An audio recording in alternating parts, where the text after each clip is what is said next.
Hello and welcome to the Spike podcast. I'm Fraser Myers, and with me this week, as ever, we have Spike's editor, Tom Slater. Hello. And Spike columnist, Ella Whelan. Hi. Coming up on the show, a new wave of COVID authoritarianism, the hounding of JK Rowling, the cricket racism scandal, and the near cancellation of Nadia Murad. So Europe has been struck by another nasty wave of COVID, and many countries are tightening their restrictions in response. A lot of eyes are on Austria in particular, because in the space of about a week, it's imposed this unprecedented lockdown for the unvaccinated, which quickly became a general lockdown for all citizens. And now it's become the first European country to plan essentially compulsory vaccinations. I mean, this is quite worrying, isn't it, Tom? As you wrote about on Spike this week, it feels like we're entering a new phase of COVID authoritarianism. Austria blazing the trail that you worry that other countries are going to follow, particularly as they're dealing with this new wave of infections. There's already some evidence that in Germany, as you've pointed out, that officials are looking to those policies, both this lockdown just for the unvaccinated as well as compulsory vaccination potentially.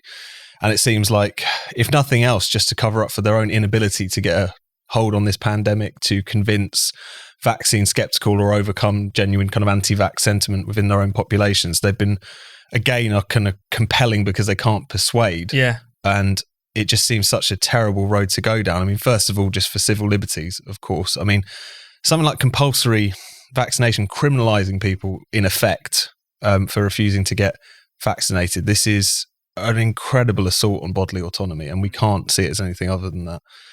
And then also, it's just in terms of trying to grapple with the problem that many of them are dealing with, which is in some cases very significant pockets of anti-vax sentiment. These moves seem to be almost designed to burnish the narrative of the anti-vaxxers in its more extreme forms, to suggest that this is really about something else. This is really about, ushering in some sort of neo-fascistic arrangement, some sort of new authoritarianism as well.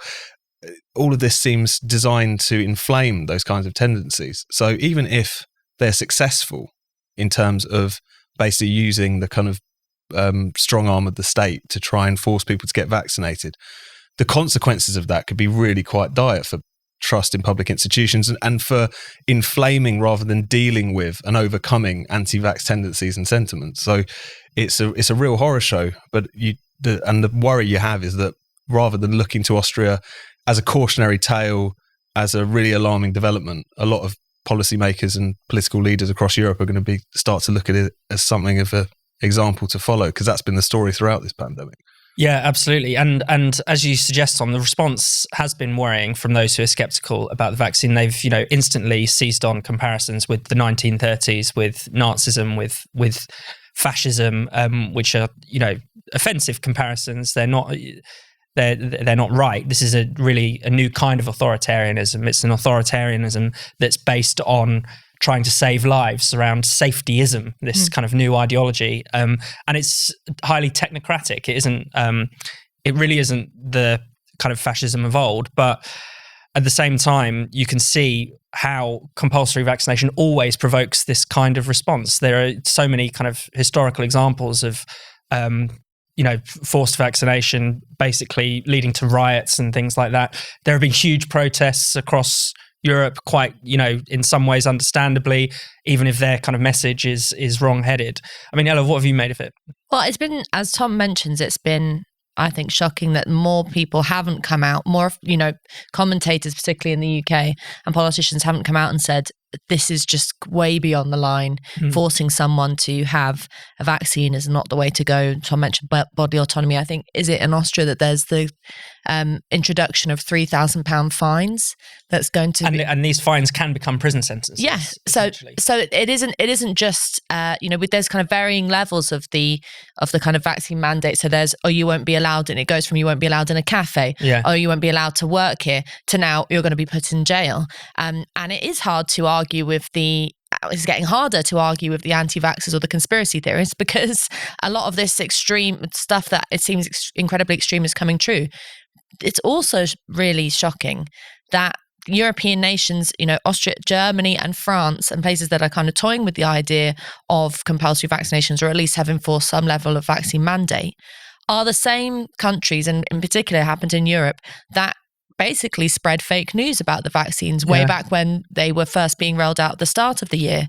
I mean, we covered on this podcast and elsewhere on Spike the fact that in Germany and France, you had political leaders within the European Union coming out and saying, do not take AstraZeneca, do not take this jab, despite the fact that it was completely safe and they were just being hysterical.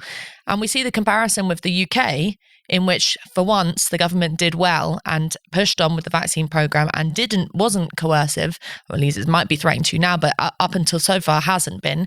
And we have quite good vaccination rates in the UK, and we're not at a very serious level, and we're looking at, fingers crossed, a relatively positive Christmas. It's a completely different picture to those in European nations. And now that's not to say that everyone has, taken the advice and decided that they're set against AstraZeneca for those reasons. But if you mentioned trust, if you have already set the groundwork for a very low level of trust in a society, and then you then come in and say, we failed to convince you because of our own screw up, now we're going to force you, what's that going to do for a future of trust in a population? Yeah, exactly. And there is a short-sightedness to this as well. I mean, this is not going to be the only health disaster ever. There will be future pandemics, there will be future outbreaks of disease that will require governments and public health bodies to persuade people to get vaccinated or take certain protective measures. And they're just burning through that trust. And it's really dangerous. And I think you've written about this, but some of the anti-vax sentiment in France was bred of a lot of kind of prior health scandals and lack of trust in these institutions. That's really important. I think your point about this being something new and distinct is really crucial, because it's definitely been true that throughout this pandemic, in the nominally free West, the unthinkable quickly became very much thinkable time and time again. I mean, remember back at the start of all of this, when all of those tales from Wuhan were coming out. Now, granted, we never, welded people into their flats and so forth, but the kind of mass shutting down of society, just that complete suspension of civil liberties, we looked upon them as if they'd gone completely mad, or at least if they were just doing what that society believes to be appropriate, which we would never believe to be appropriate. But what we've seen, and it's been clear that it's been bubbling away for some time, is that this concept of safety now trumps everything else, not just at the height of the pandemic, but throughout the entire pandemic, that any concern about civil liberties, about democratic accountability, about bodily autonomy can just easily be jettisoned. And I think even in the height of the crisis, when it was clear that drastic action had to be taken, the fact that there wasn't even any debate about the most legitimate liberal way in which this could be done, in which safeguards could be introduced, in which you could rely as much as was possible in the teeth of a very real health crisis on people to voluntarily do the right thing. I mean, that was just presented as ridiculous at the start of all of this. So I think coming out of this, there's generally some searching questions have to be asked about the fact that whilst Europe and America and many other countries will pride themselves on being liberal democracies, that we were so willing to just jettison so many of those principles in the midst of this crisis. That can't but cast a very long shadow in the years ahead. And I think it's about time that we started understanding this new authoritarianism on its own terms, precisely so that we can challenge it rather than indulging in some slightly kind of ahistorical comparisons, I think. Absolutely. And Ella, you kind of alluded to this. I mean, there's something different going on in England, which is quite good. The government seems to be almost holding a line, unlike any others, in terms of freedom. It hasn't even gone for its plan B for winter, such as mask mandates and working from home, which is nowhere near as authoritarian as some of the measures being taken across Europe. I mean, we're not just talking about these kind of vaccine mandates. We're talking about new lockdowns in the Netherlands and places like that, new restrictions in Belgium, all over the place, essentially. Yeah, well, it feels like a pretty low bar to say, well, we're not quite in Austria yet because of the fact of how extreme the measures that are being enacted there are. But it is true that and this is why I get so frustrated with the small pocket of anti-vax sentiment that we have in the UK in comparison with other countries, it's not so bad, is that there is an unwillingness amongst those people to realize that actually the means through which we have managed to succeed in comparison with other countries is through the success of the vaccine, and indeed through the success of despite the fact that we've had many, many criticisms of the Conservative government over the course of this pandemic, the feeling at least a slight bit of pressure to push back on whether it be the Labour Party or some mainstream media commentators who say lockdown, enforce in relation to vaccine mandates. Boris Johnson's only got a shred of kind of belief in liberty left, but at least it's a shred in comparison with other political leaders.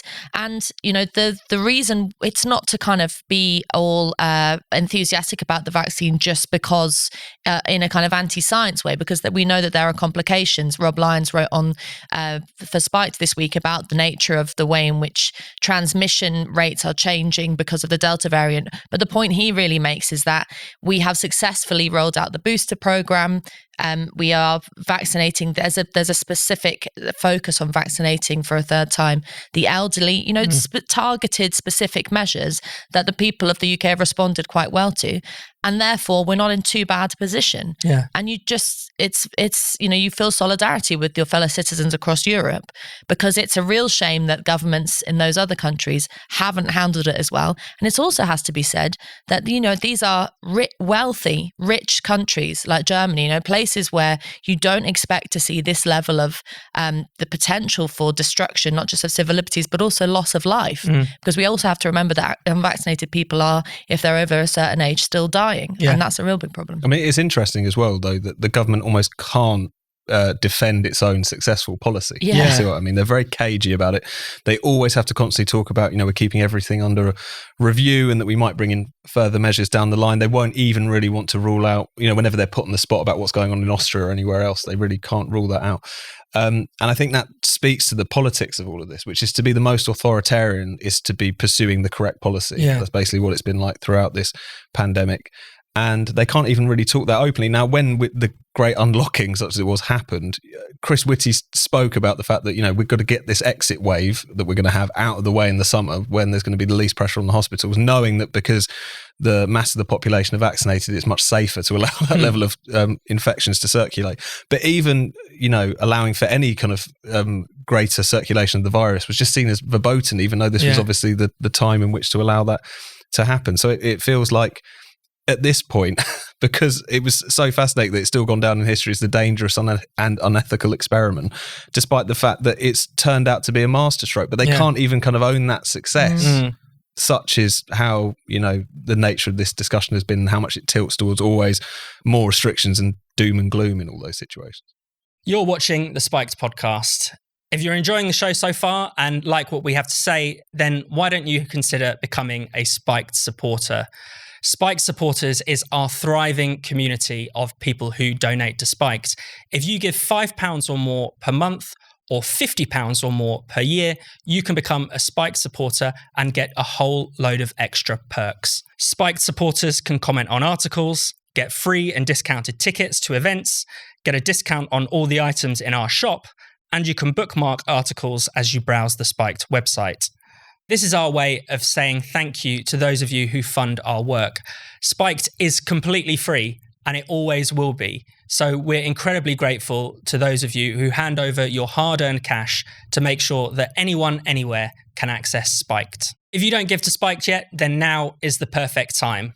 Just head to spiked-online.com/supporters to set up your donation and your Spiked supporters account.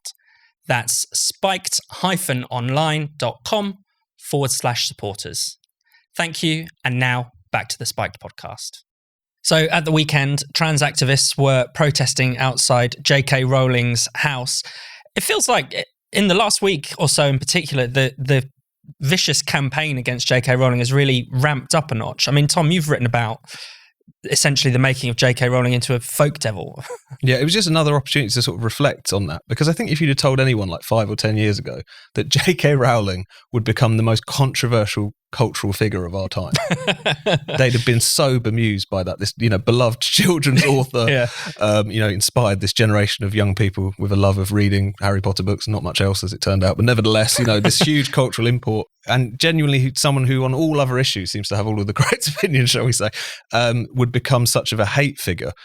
And as you say, it kind of escalated this week because the kind of online vitriol sort of became offline when these three kind of actors / trans activists showed up outside of her house. JK Rowling suggests that they kind of purposely displayed part of her address, which obviously is just could be an invitation for more protest, more agitation, and all the rest of it.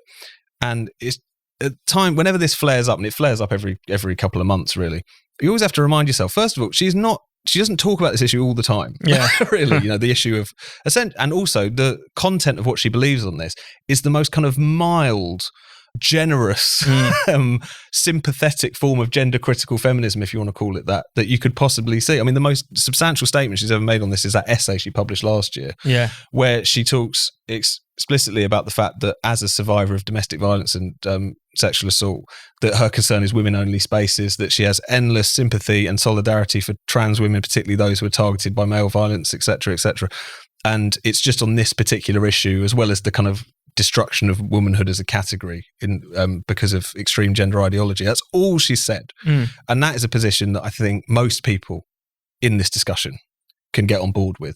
And yet, if you ask any kind of right-thinking person why JK Rowling is in the crosshairs, because she's a vicious transphobe. Yeah. And if you ask them for any examples of it, they'll just sort of stare into the distance because there aren't any. There's really not. And I think the fact that she's in this position is because of the fact that to be someone that prominent who refuses to comply with every dot and comma of this ideology is enough to turn you into this monster. Yeah. But for doing and saying so incredibly little, it feels like. In some ways, she's kind of been turned into Voldemort. She's the woman who can't be named. She is not going to be appearing in this HBO reunion special of the first Harry Potter film. She's had her name removed from a house in a London primary school. I mean, what is all that about? It's not even just people criticizing her. It's that they cannot even tolerate the presence of this beastly woman. Well, she got almost completely wiped from the 20th anniversary celebrations. Ungrateful little twerps like Daniel Radcliffe and Emma Watson. Are you not saying they never would have succeeded on their own? Great actors that they are, failing to stand in solidarity with a woman who really, through her work, I'm not the biggest fan of Harry Potter books, but, through a considerable amount of work managed to make their careers. You're right. She has become the person who can't be named. I mean, even actually there was a tweet that got put out, I think Julie Bindel put it out, of a display in Barnes and Noble in America, bookshop, which had a display of unproblematic wizarding books. So, it's gotten to that ridiculous level. But the thing that I always think about is so much of the an ire given to Rowling and people like women like her, because it is mostly women, is this idea of you just keep talking about women's spaces. You're oppressing us. You're not letting us talk about what we really need to talk about, which is suicides of trans people and all that kind of stuff. And yet the one thing everyone wants to talk about is JK Rowling. Why are they so obsessed with her? Why aren't they saying, okay, you publish an essay on sex-based rights or whatever it is you want to do, and we don't care. We want to talk about resources or things like that. There has become an obsession, and I think it shows the superficiality of the discussion around gender and gender ideology, because it isn't about material rights. It isn't about let's build more rape crisis centres that can fit all kinds of people in there. Let's find out compromises and ways of doing things like this. Let's have more access to gender neutral stuff if we want to. It's about saying, I don't like what you've said, and what you've said affects your words, your singular essay or your singular tweet affects the very nature of my being. And that's not rational. There's nowhere you can go with that. And it also leads to irrational acts like publishing someone's address online, which, this whole thing of doxing gets thrown around all the time. And people often see trans activists themselves online, the more vicious ones, complaining of themselves being doxed and having complaints to their employers. And when it comes to someone like Rowling, because she's a folk devil, no one cares. I mean, you've even had some quite high-profile political commentators in the UK supporting the fact, or at least suggesting that it's not so bad that people have turned up at her address. How has that been allowed to happen? We should return to the cricket racism scandal, since there's been quite a lot of developments since we talked about this last week. Most recently, we've heard that Michael Vaughan is no longer going to be a part of the BBC's coverage of the Ashes because he was named in the original Yorkshire racism report. Tom, what have you made of this? Yeah, so it's interesting. So this has been rumbling on since this scandal kind of broke again. So Michael Vaughan has been accused by Azeem Rafiq of making a racist statement towards him and 3 other South Asian players during a Yorkshire cricket game. I think the exact quote is something, "There's too many of you lot and we've got to do something about it," or something to this effect. Rafiq and 2 others have corroborated that they say that this happened. One of the other people who it was allegedly aimed at, Ajmal Shahzad, has said that he doesn't remember it taking place. But nevertheless, it's essentially unless you were there, you can't know what the truth of what happened. And he denies any wrongdoing. Precisely, and he has from the beginning. So he was summoned to appear before this independent investigation at Yorkshire County Cricket Club the night before he was due to appear. He was presented with these allegations. And later went public with them. And as you say, just completely rejects it, says he's never faced a complaint like this during all of his time in cricket, completely protested innocence. And yet, of course, first of all, I think he was taken off of his particular radio show, I think, in the wake of these allegations. And now, as you say, he's not going to be on Test Match Special. Also, BT are talking about what they're going to do, because he is going to be part of the commentary team for Fox Australia, I believe it is. And they were due to just take their feed. And now they're working out whether or not they're just going to take the video and then have their own commentary team. So he has kind of been unpersoned in this respect. And it raises a really difficult question. First of all, which is to say, is he just guilty until proven innocent? Yeah. And if that is the case, don't we recognise that unless someone happened to have taped this this altercation of 10 years ago, we will never actually know. So he is just damned by accusation alone. And in this whole kind of era in which trial by media or via kind of cancel culture is so rampant, is it basically that as soon as any seemingly credible accusation is made, that's it? That's just game over. None of us can know what actually happened, but it seems to me to be a pretty terrifying precedent to set. And the other thing is the kind of interesting double standards, because which Brendan wrote about at the tail end of last week, which is obviously Azeem Rafiq has since apologised and admitted to making anti-Semitic comments online, I think it was, in private messages. And so you have a situation where, again, that's something which potentially won't necessarily follow him around for life now, in the same way that this just accusation will in the case of Vaughan. It's just that the ethics of it are so mixed up. And it just strikes me that this is an incredibly alarming precedent to set, whereby someone can lose their positions, lose their livelihood on the basis of accusation alone. There's a reason in a legal context why you can't do that. Surely in a kind of social, cultural context, we can't allow that either, but it seems to be the road that we're heading there. Ella? It is an incredibly complicated picture, because as we discussed last week, the Azeem Rafiq and others' reports of, and indeed the independent investigation into racism at the Yorkshire Cricket Club was pretty damning, further complicated by the fact that they would refuse to release the report for quite a long period of time, refused to allow Azeem Rafiq to see it. And then when it was revealed, it was, from the top to the bottom, people who were very high up in the club had repeatedly made racist comments. And there was, there was an undeniable evidence of racism there. But whether or not this one guy, Michael Vaughan, his fellow player, made that one comment is a separate issue. Yeah. And, Tom mentioned the Rafiq's anti-Semitic comments. There's also been this really rather cringy, embarrassing evidence come out, or accusation come out, that he sent some sort of slightly pervy, slightly old manish comments to a teenager on a plane on WhatsApp. So, and he was also fined when he was younger at the club for calling someone a wanker. He sounds like a bit of a bollocks, basically. And the important point was that he was allowed to apologise, and he was forgiven. I mean, the important point to make was that the notice that the Board of Jewish Deputies responded to Rafiq's apology about his anti-Semitic remarks, and they said, now you know how painful racism can be, and this is a good move. This is how we move forward. We apologise and we move forward. And it really calls into question the whole nature of cancel culture, because even if Vaughan did say this, and it's who knows? No one was there, and as Tom says, unless someone had a recorder in their pocket, we'll never know.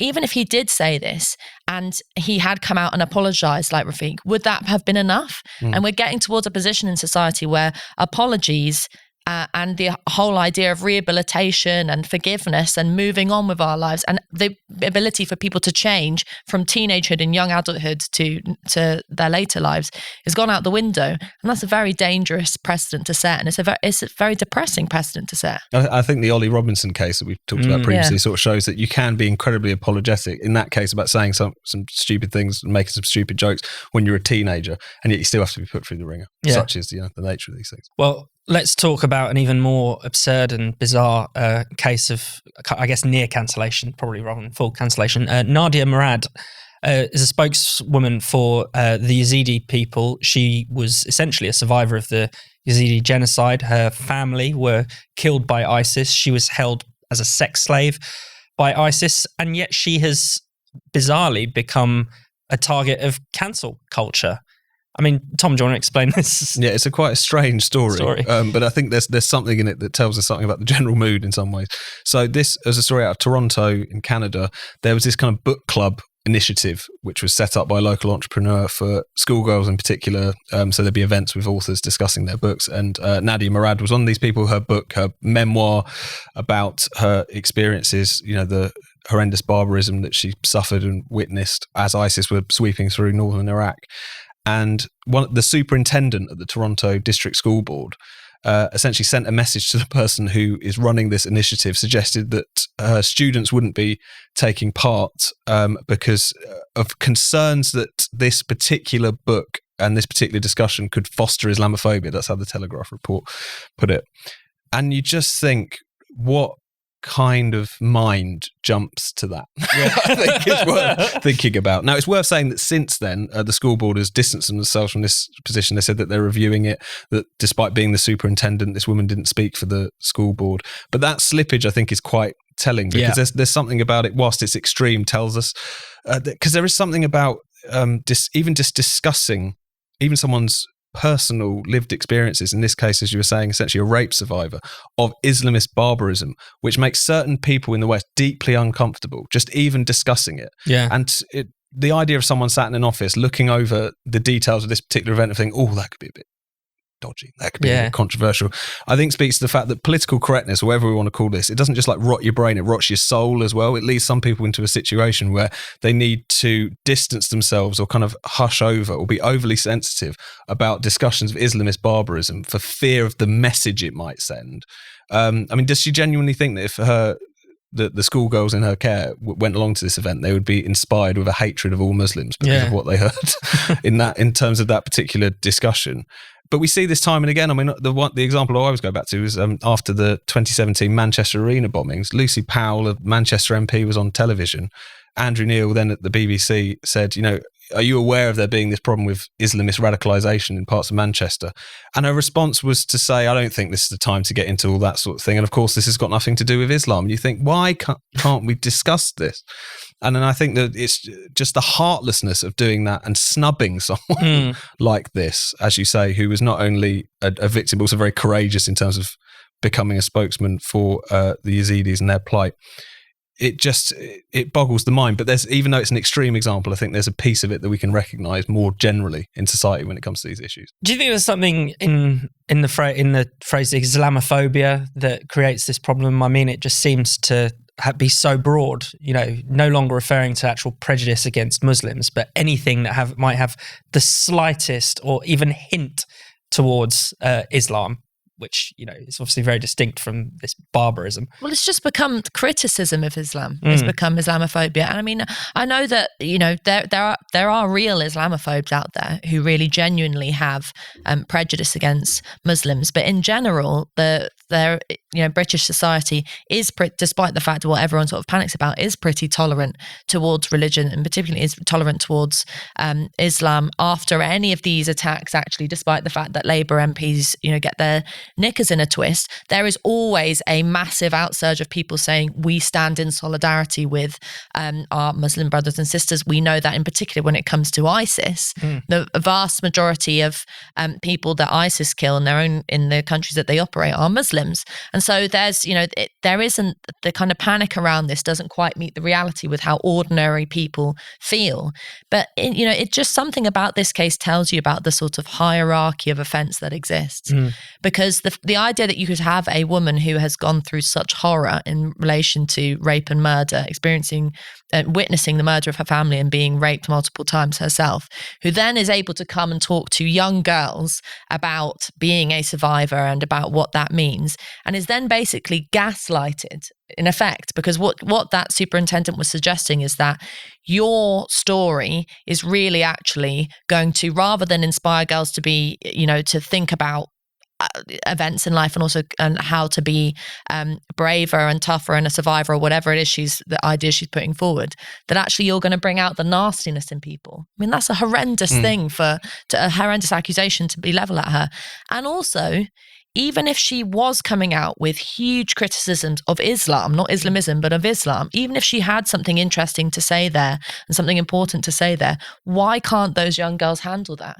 What kind of schooling what is the point of doing a book club if you're only going to do books that you think, reassert and reaffirm your own liberal prejudices with? And, we know that Toronto, Canada is a particularly bad place for this kind of stuff, but it really is depressing.